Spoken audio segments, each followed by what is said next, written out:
Surmav vastasseis. Üks teismeline on surnud, teine võitleb oma tuleviku eest. Täna esitasid prokurörid ja kaitsjad täiesti erinevaid versioone sellest, mis juhtus rahvarohkes kergejõustiku telgis vihmapausi ajal. Vastasseis, mis lõppes sellega, et Austin Metcalf pussitati surnuks ja Carmelo Anthony seisab silmitsi võimaliku eluaegse vanglakaristusega. Miks tõi see teismeline noa kergejõustikuvõistlusele, mis tegelikult juhtus selle telgi all vihmapausi ajal? Saime šokeeriva uue teabe noa kohta, mida väidetavalt kasutati Austin Metcalfi tapmiseks. Oleme kohtusaalis, kui selle juhtumi keskmes olev mõistatus hakkab hargnema. Jälgime Law and Crime'i esitatud juhtumit. Minu nimi on Chris Stewart.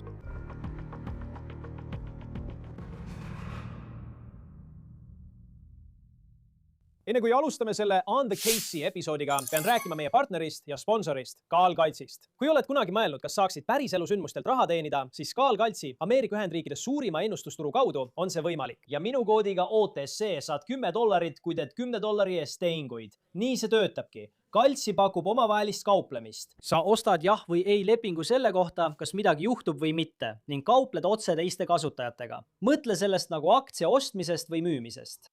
Piiri ei määra sinu vastu töötav algoritm. See liigub vastavalt sellele, kuhu raha liigub. Praegu saad näiteks osta tehingu Texase senati võitja kohta. Sul on James Tellerico, kes kaupleb hetkel 41% juures, mis tähendab, et $50 tehing annab õige ennustuse korral välja $122. Ja kui see tõenäosus muutub, saad igal ajal oma positsiooni osta või müüa, et kasum lukku panna või kahjumit vähendada. Kalshi on CFTC poolt heaks kiidetud ja föderaalselt reguleeritud, mistõttu on see saadaval üle kogu riigi, sealhulgas Californias ja Texases. Laadi alla Kalshi rakendus ja kasuta koodi OTC, et saada $10, kui teed 10 $10 tehingut. Kalshi. Kalshi. Cowbelge tulevikuga. Nii, täna hakkas Texase osariik esitama oma süüdistust Carmelo Anthony vastu. Ja nad ei väitnud mitte ainult, et teismeline tappis Austin McCaffrey, vaid ütlesid ka, et see oli ettekavatsetud. Nüüd on olemas ka väidetava juhtumi video, mida täna kohtus näidati. Ja Court TV reporter Cody Thomas on sellel protsessil meie jaoks kohtusaalis. Ta nägi seda videot ise. Ta liitub minuga siin kohe, et selgitada, mida ta nägi. Tuletan meelde, et selle kohtuprotsessi kajastamisel on palju piiranguid, sest kohtunik ei ole lubanud kohtusaali kaameraid, heli ega otseülekannet. Nii et tegelikult on ainus viis selle juhtumi kohta infot saada see, kui jälgite meid siin saates On the Case ning samuti Court TV reporterit Cody Thomast. Alustame sellest, kuidas see päev algas. Ma tahan, et vaataksite seda droonivideot. Me filmisime selle kohtumaja ees. See oli enne avakõnesid ja Colleeni maakonnas oli järjekord inimesi. See on väljaspool Tallast. Me arvame, et kohtumaja ees oli umbes 200 inimest, kes üritasid sisse pääseda, et seda kohtuprotsessi näha. Ja kohtusaalis on vaid 27 kohta. Enne kui jõuame prokuröride ja kaitseadvokaatide avakõnedes esitatud argumentideni, peame rääkima sellest vandekohtust. Vaadake, pole kahtlustki, et rass on üks neist teguritest, mis on selle loo pannud suure tähelepanu keskmesse. Lisaks sellele, et noor mees kaotas oma elu kergejõustikuvõistlusel. Ja selle vandekohtu rassiline koosseis pälvib siin kindlasti tähelepanu. Selles vandekohtus on 12 inimest. Meile on öeldud, et see koosneb 3 Aasia naisest, 1 Lähis-Ida naisest ja 1 värvilisest naisest. Kuid väidetavalt ei ole selles vandekohtus ühtegi afroameeriklast. Ja ülejäänud vandekohtunikud on valged mehed. Kohalike teadete kohaselt eemaldati 3 afroameeriklasest naist vandekohtunike hulgast, väites, et neil oli selles asjas eelarvamus, kuna nad ei soovinud Carmelo Anthonyt süüdi mõista. Kohus vaatas valikuprotsessis läbi üle 600 võimaliku vandekohtuniku. Ja üks küsimus, mis paljudele inimestele raskusi valmistas, oli see, kas nad suudaksid mõista teismelise süüdi ja saata ta eluks ajaks vangi. Nüüd Carmelo Anthony on see teismeline ja talle on esitatud süüdistus esimese astme mõrvas teise teismelise nimega Austin Metcalf surmas. Ja me ei ole näinud Antonit kohtumaja väljas, nagu me nägime siis, kui ta eelmisel aastal kautsjoni vastu vabastati. Kohtumaja ümbritsev tee on suletud ja tundub, et Carmelo tuuakse kohtusse kaamerate eest varjatult. Jällegi, kohtunik on selle kohtuprotsessi jaoks kehtestanud väga ranged reeglid. Me ei tohi kohtumajas filmida, me ei tohi protsessi filmida, me ei tohi seda otseülekandena näidata. Nii et meil on ainult nende inimeste sõnad, kes seda ise pealt näevad, nagu Koodi. Täna avaldasid prokurörid uut teavet, mida me enne avakõnesid ei teadnud. enne kui selle juurde läheme, tahan teile ajajoone lahti seletada. Ja ma kavatsen selle ajajoone lahti seletada, kasutades nii prokuratuuri kui ka kaitse seisukohti. See kõik toimus eelmisel aastal, 2. aprillil Frisco, Texase osariigis kohalike keskkoolide kergejõustikuvõistlusel. Seal olid Austin McCaffrey keskkool ja Carmelo Anthony keskkool. Need olid 2 kooli, kes sellel kergejõustikuvõistlusel võistlesid. Kõik muutus, kui vihmatorm piirkonda jõudis ja see lükkas kergejõustikuvõistluse edasi. Nii et kõik läksid võib-olla tagasi oma bussi või telgi alla varju. Carmelo Anthony keskkoolil telki polnud, aga Austin Metcalfi keskkoolil oli. Ja Carmelo Anthony püges Austin McCaffrey keskkooli telgi alla. Nüüd, siin lähevad sündmuste versioonid prokuratuuri ja kaitse vahel väga erinevaks. Prokuratuur väidab, et Metcalfi meeskond käskis Carmelo Anthonil telgi alt lahkuda, kuid Carmelo ei liikunud. Ja kaitse ütleb, et põhjus, miks Carmelo telgi juurde läks, oli see, et ta tundis ära oma tüdruksõbra lähedase peretuttava.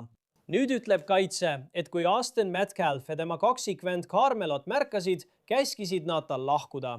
Ja Carmelo oli lihtsalt segaduses, miks oli nii suur probleem, et ta telgi all oli. Nüüd ütleb prokuratuur, et kui Carmelolt paluti telgist lahkuda, ütles ta midagi sellist nagu sunni mind. Ja kui Austin Metcalf astus Carmelo juurde, et talle öelda, et ta lahkuks, tekkis neil sõnavahetus. Ja just siis pussitab Carmelo Anthony väidetavalt Austin Metcalfi rinda. Ja oluline uus teave, mis on meie jaoks uus, puudutab väidetavat mõrvarelva. Prokurörid ütlevad, et see oli taskunuga ja see nuga oli juba lahti tehtud. Ja nad väidavad, et nuga oli valmis. Ja nad ütlevad, et Carmelo Anthony otsis põhjust selle kasutamiseks. Nad kirjeldavad juhtunut nii, et Carmelo meelitas Austin Metcalfi vastasseisu. Nüüd, kaitse pool, jälle, väga erinev sellest, mida süüdistus räägib. Nad väidavad, et Carmelo pidi tegutsema enesekaitseks. Nad ütlevad, et Austin Metcalf oli agressor. Nad ütlevad, et Austin oli see, kes esimesena Carmeloga füüsiliselt kontakti võttis ja Carmelo pidi kaose hetkel reageerima ning kasutas seda nuga enda kaitsmiseks. Pärast pussitamist jooksis Carmelo minema. Prokuratuur väidab, et see, et ta noa maha viskab ja põgeneb, tõestab tema süüd. Nad ütlevad ka, et ta üritas väidetavalt rahva hulka sulanduda, kui inimesed teda otsima hakkasid. Kaitse väidab, et Carmelo jooksis ära, sest ta kaitses end ja üritas olukorrast pääseda. Ja nad ütlevad, et ta läks ühe oma treeneri juurde, kuni politsei saabus. Kui politsei saabus, olevat Carmelo öelnud, ma ei ole väidetav, mina tegin seda. Ja prokurörid ütlevad, et see tõestab, et Carmelo teadis, mida ta tegi. Nad ütlevad ka, et Carmelo ütles, ma ütlesin talle, et ta ei teeks seda, kui ta rääkis Austin Metcalfi kohta. Ja nad ütlevad, et see näitab ka, et Carmelo ei kartnud oma elu pärast. Et Carmelo nende sõnul mõrvas Austin Metcalfi. Nüüd, kaitse pool vaatab sündmuste jada veidi teisiti. Nad ütlevad, et see, et Carmelo ütles, ma ei ole väidetav, ma tegin seda, ei tõesta midagi. Nad ütlevad, et kui üldse midagi, siis see näitab, et ta ei varjanud oma osalust selles konfliktis ja et ta pidi seda tegema, sest see oli enesekaitse. Nüüd muidugi üks suur küsimus, mille prokurörid kohe hommikul tõstatasid, on minu arvates küsimus, mis jääb selle kohtuprotsessi kohale rippuma. Ja see ongi küsimus. Miks peab 17-aastane noormees, kes osaleb keset nädalat keskkooli kergejõustikuvõistlusel, võtma endaga kaasa noa?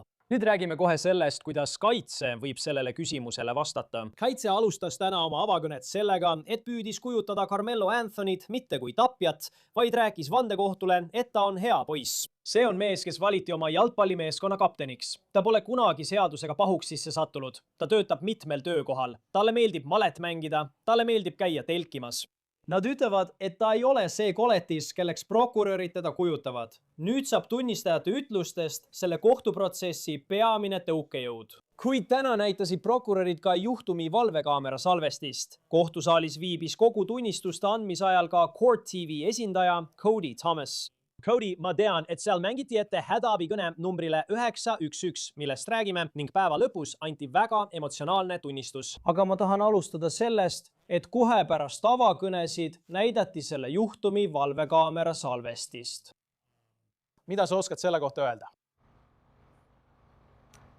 Ja Chris, see oli 5 erinevast nurgast. Jälgimiskaamera video nägi välja, nagu oleks kaamerad olnud keskkooli jalgpallistaadioni valgustuspostide küljes, sest need olid väga laiad võtted. Esimene tunnistaja oli kohtuekspertiisi videoanalüütik, kes ilmselgelt vaatas videod läbi ja püüdis neid parandada. Me vaatasime kõigepealt originaalvideoid ja ausalt öeldes ei olnud seal eriti midagi näha. Ja siis mõne minuti pärast zoomisime sisse. Ta näitas kõiki parandusi ja tal oli tead varjutust ja esiletõstmist, et näidata, keda me pidime jälgima. Sa ei suuda tegelikult ühtegi eristatavat tunnust näha ja prokuratuur tunnistas seda isegi enne, kui nad video ette mängisid. Nad pidid vaatama riietust ja tuvastama huvipakkuva isiku, kes oli muidugi Carmelo Anthony ja ohvri, kelleks oli Austin Metcalf. Nii et nad kirjeldasid seda kõike hiljem ilmunud fotode põhjal, kui Carmelo oli vahi alla võetud. Aga jällegi, videod näitavad, mis juhtus. Sa saad kindlasti aru, mis juhtus, aga minu jaoks ei olnud see isiklikult nii kaasahaarav, kui ma arvasin, et see oleks, sest see näeb välja nagu tankla turvakaamera video. See on väga teraline, see on sisse suumitud. Kui see on välja suumitud, siis tundub kvaliteetne. Aga kui see sisse suumib, nagu iga pildi puhul, kaotab see osa kvaliteedist. Aga sa näed telki, kus kõik toimub. Sa näed, kuidas Carmelo Anthony kõnnib telgi alla 2 minutit enne, kui Austin Metcalf ja tema sõbrad telgini jõuavad. Ja siis hakkab kõik juhtuma 4,5 minuti jooksul. Sa näed lihtsalt mingisuguseid humanoidseid kujusid kollase Memoriali keskkooli telgi all. Ja siis näed, et kuju, kes liigub väga kiiresti edasi-tagasi, mille kohta prokuratuur ütles, et see oli esmane tõuge. Nad ei eita, et Austin Metcalf puutus füüsiliselt kokku. Nad tunnistasid, et toimus füüsiline konflikt, aga see oli hetk, mil sa nägid tõuget. Ja siis loomulikult näed, kuidas 25-30 last hakkavad tribüünidel laiali jooksma. Ja siis näed taas huvipakkuvat isikut Carmelo Anthoniot jooksmas mööda tribüüni alla. Eemala kohas, kus telk oli, välja jooksurajale ja teise treeneri Chrisi käte vahele. Aga jällegi video annab meile, nagu ikka, ülevaate, maalib pildi sellest, kuidas see hommik välja nägi. See kõik juhtus umbes kell 10:02 hommikul, täpselt siis, kui kergejõustikuvõistlus pidi algama. See annab meile tõesti hea ülevaate, et saaksime aru, mis tol päeval tegelikult toimus. Ja nagu me oleme öelnud, kohtusaalis kaameraid ei ole. Ma mõtlen ja ma tean, et päeva lõpus muutus kõik üsna emotsionaalseks. Me räägime neist tunnistajatest kohe. Mõned neist treeneritest oli tunnistajaks sellele, mis juhtus. Nad nägid ka tagajärgi. Aga kuidas on kohtusaal paigutatud? Kuidas, milline Carmelo Anthony tundus, tead, kuidas ta käitus, kui see kõik täna toimus?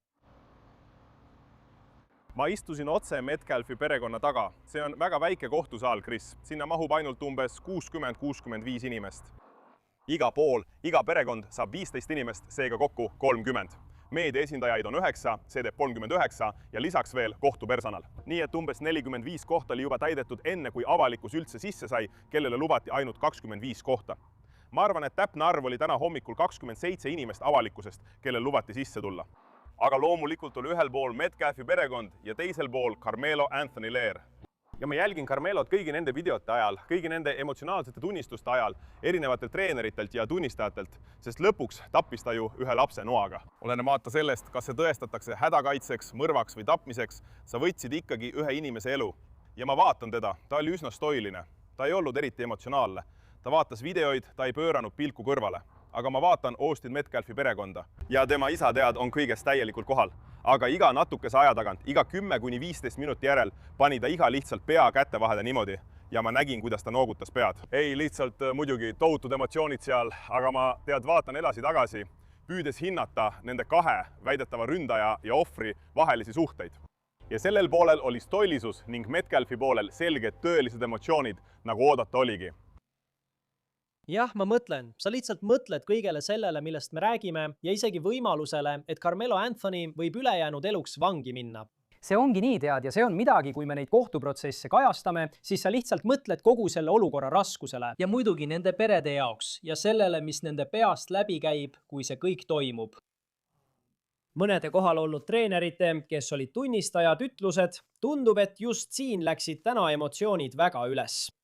Kui sa nüüd tagasi vaatad, ma tean, et sa just tulid kohtusaalist välja ja ilmselt alles töötled kõike, mida mitme tunni jooksul kuulsid. Aga kui sa mõtled tänasele hetkele, kus emotsioonid tõusid, siis mis hetk see sinu jaoks oli? Minu jaoks, Chris, oli see hetk siis, kui meil oli mitu treenerit ja sporditreenerit. Nad kõik olid sel päeval võistlusel, kõik erinevatest koolidest. Mõned neist teadsid üksteist lihtsalt sellepärast, et olid sama piirkonna treenerid. Kõigil neil oli erinev ja ainulaadne vaatenurk selle kohta, mis juhtus, kuidas nad aitasid Austinil, kus nad olid, kui nad kuulsid, et midagi juhtus.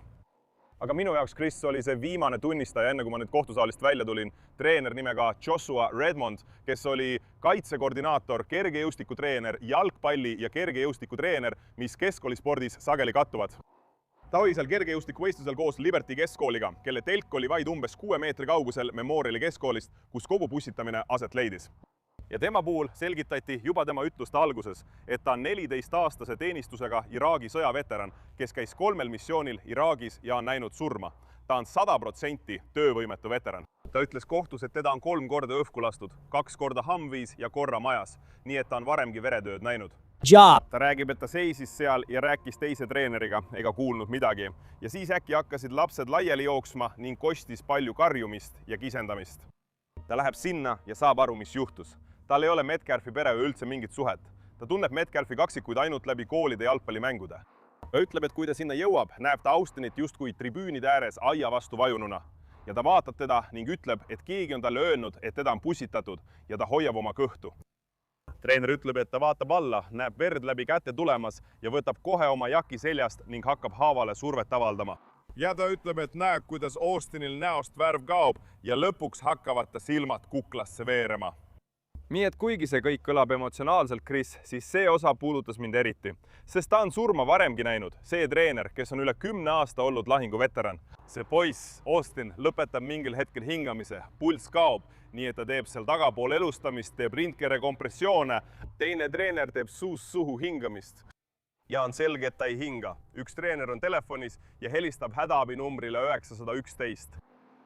Ja siis hakkab ta rääkima hingamistüübist, mida paljud meist nimetavad viimasteks hingetõmmeteks. Ja ta vaatab üles treeneri poole, kes räägib telefonis hädaabinumbril 911. Ta vaatab alla lapse poole, kes siin sureb. Ja need hingetõmbed hakkavad tulema. Need viimased hingetõmbed hakkavad juhtuma ja treener, kes räägib telefonis hädaabinumbril 911, ütleb, ta hingab jälle. Aga treener Redmond, kes oli tunnistajapingil, ütleb, et ta teadis, et see oligi kõik, sest ta on varemgi viimaseid hingetõmbeid kuulnud. Ta teadis, et need ei olnud tavalised hingetõmbed kellelgi, kes lihtsalt pingutab või üritab hingata. Ta teadis, et need olid viimased hetked. Ja ta ütles, et ta ei öelnud midagi, sest ta ei tahtnud moraali ja lootust tappa. Kõik loodavad sa kuuled hädaabi kõnes, kuidas ta ütleb, ole minuga, Austin, ole minuga. Nagu, tule, sa oled siin, kõik on korras. Aga ta ütles, et isegi kui ta tegi neid kompressioone, kuulis ta neid viimaseid hingetõmbeid ja lihtsalt teadis, et kõik on läbi. Ja kui sa seda kuuled koos hädaabikõnega, Chris, siis see oli minu jaoks kõige emotsionaalsem hetk vahetult enne, kui ma sellest kohtusaalist vaid mõni hetk tagasi välja astusin. Jah, ma mõtlen, mulle lihtsalt meeldib lugeda selle päeva märkmeid, mis juhtus, mul tulid külmavärinad juba seda lugedes. Sa tead, ja sa mõtled lihtsalt selle hetke kaosele ja sellele, et see oli keskkooli kergejõustikuvõistlus. Ja tead, äkitselt on sul sõjaveteran, kes üritab päästa noore mehe elu, kes oli just pussitatud. Milline žürii välja nägi tead kogu selle asja juures? Sest ma mõtlen lihtsalt sellele, kuidas see 911 kõne ette mängiti ja lihtsalt sellele kirjeldusele, tead, Austin, jää minuga ja kuulda seda kaost, näiteks kui asjad muutusid emotsionaalseks. Milline žürii siis välja nägi? Nii et muidugi tead, kogu päeva jooksul, kui osa sellest tunnistusest käib, tead, žürii on üsna võrdselt jagunenud meeste ja naiste vahel. Ja muidugi on seal inimesi, kes lihtsalt raputavad pead, sulgavad silmad või pööravad pilgu kõrvale. Aga kui ma nägin tõelist emotsiooni, kus mõnele žürii mehele tuli anda salvrätikuid, Chris, siis see juhtus selle 911 kõne ajal. See kestis võib-olla 10 või 12 minutit. Sa kuulsid teist treenerit, treener Thayerit, kes ei olnud tunnistaja, kuid tema nimi mainiti. Ta on telefonis. Kuule, meil on siin laps, keda just pussitati. Nad ütlevad, et see oli teise kooli õpilane, nad ei tunne teda. Aga tegelikult polnudki nii oluline see, mida treener, kes telefonis oli, operaatoritele ütles. Olulisem oli see, mida taustal kuulda oli. Kõik see karjumine, jälle need hüüded. Tule nüüd, Austin, püsi minuga.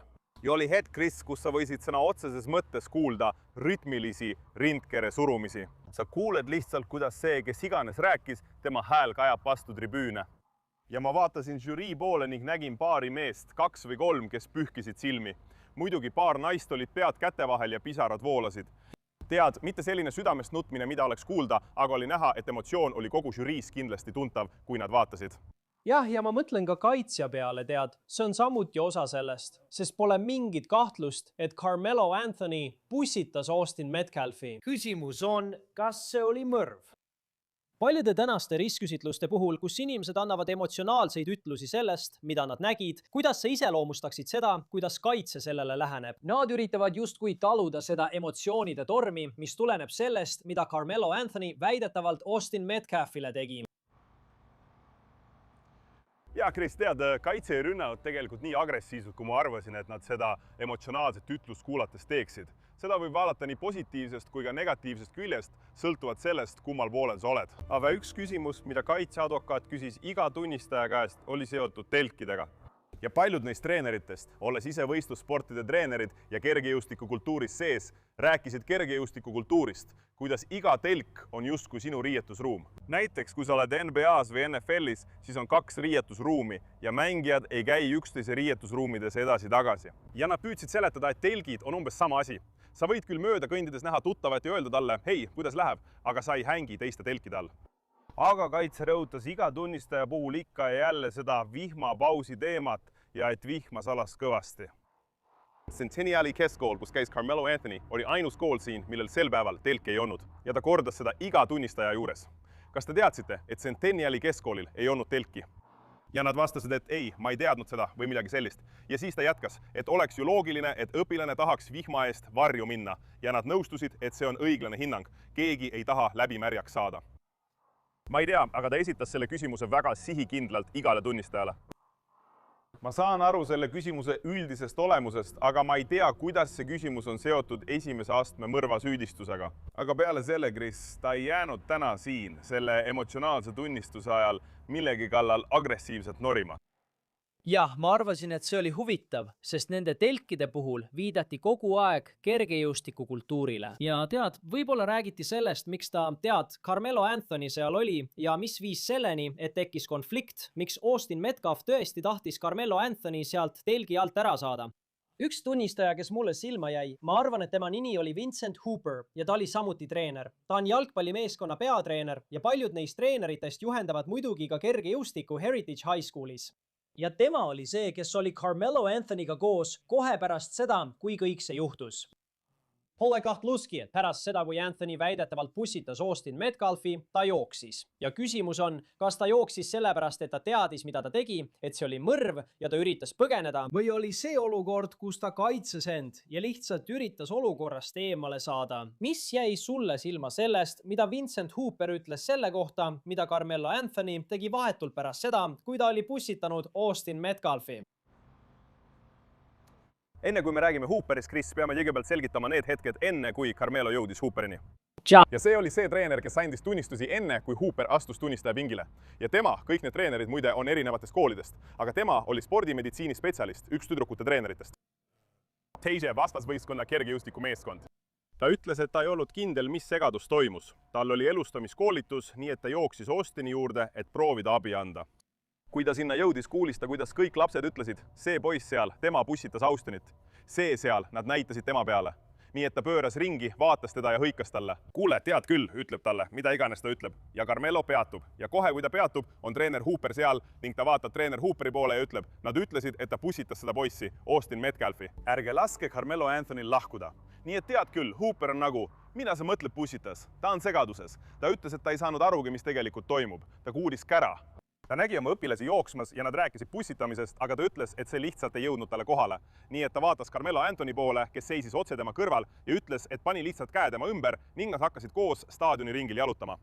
Ja Hooper ütles, et ta vaatas talle otsa ja ütles, sa pussitasid kedagi, poeg. Ja siis vastas Carmelo talle, ta pani mulle käed külge. Tead küll, ta pani mulle käed külge. Jah, ma pussitasin teda. Ja Hooper ütleb, et ta vaatas talle otsa ja ütles, noh tead, kui see poiss sureb, muutub su elu täna täielikult.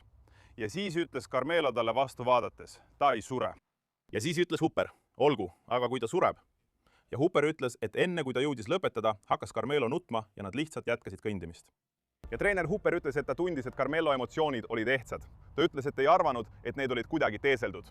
Ma mõtlen, ta nutis sõna otseses mõttes kohe pärast seda, mis juhtus. See oli omamoodi intiimne hetk, mida ta kirjeldas. Ja tead, sa vaatad 17-aastast poissi, kes just tegi oma elu suurima vea siin. See jäi mulle tõesti silma, Chris, just see intiimsus, millest ta rääkis. Ta lihtsalt kõnnib selle poisiga, kelle elu on selgelt muutunud viimase aasta jooksul alates 2025. aasta aprillist.